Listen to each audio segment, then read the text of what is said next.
Okay, so hold on. So, long time ago, segregation was a thing in the United States. Maybe you were alive, maybe you weren't. I sure as fuck wasn't. But, I'm also cooking dinner. Yum.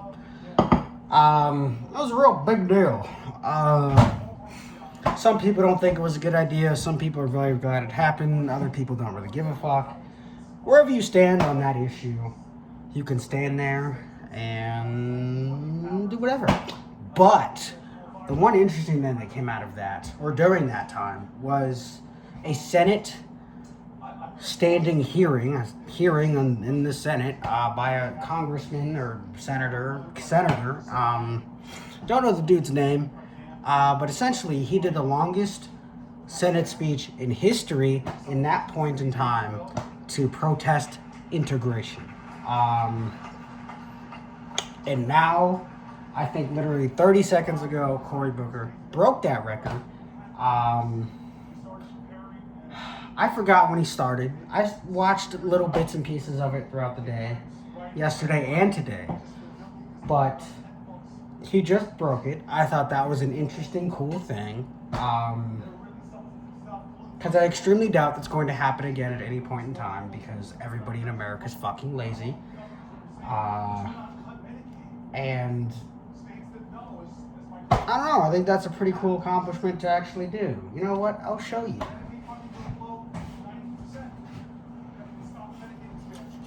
There you go. See that? Don't look at my tabs. It's all porn. But look at that. He broke it with 100 and how many people? Wait, where is it? Where are the people that are watching it? Time out. Okay, there. That many people are watching. I can't see it, but a lot. So good on him for standing up for what he believes in. A lot of people don't like protests and things of that sort.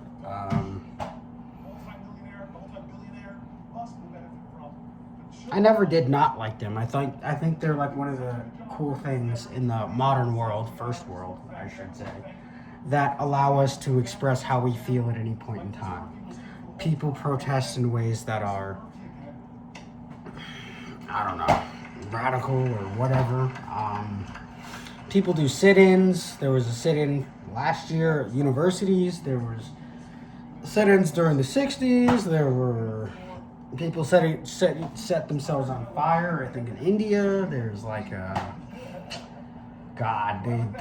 people taking up buses, all this other fun stuff. So I think it's really funny when people complain about these things because some of the people who complain about them also use some of these tactics. Like they will stand at bridges over the freeway and like have signs. They will march on universities and say certain things. They will, even if it's something that's like not seemingly okay to say, people will do it and they'll protest.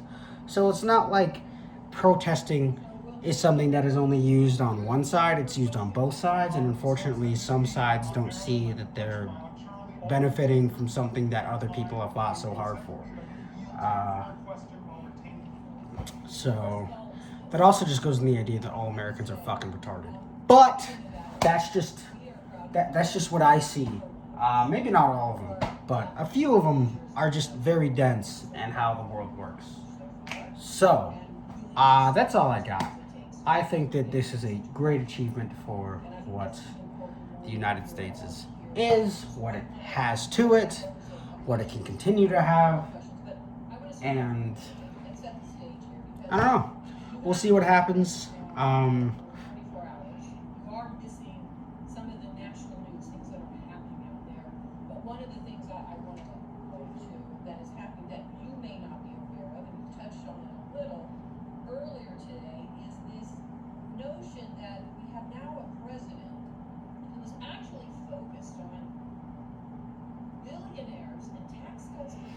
Oh, I also wanted to say about this man. And back in like 2012, 13, people called him out for buying or siding with pharmaceutical companies about something. And after people called him out, he owned it and then he completely switched sides. And I think he's been switching sides on that particular issue ever since. Um, I haven't researched anything about him, but from what I've seen, little bits here and there throughout the news, he actually has seemed to be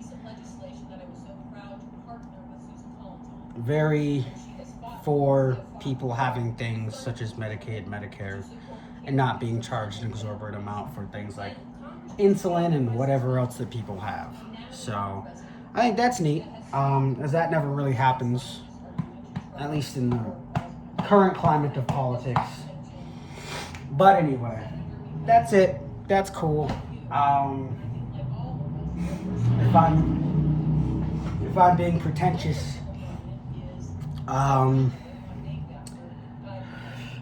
I'm being very pretentious. I would say that. What would I say if I were being pretentious? I know what I would say if I were being pretentious.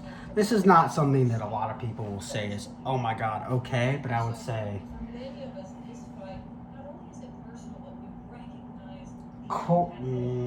Cory Booker cucked a white man. Alright, goodbye.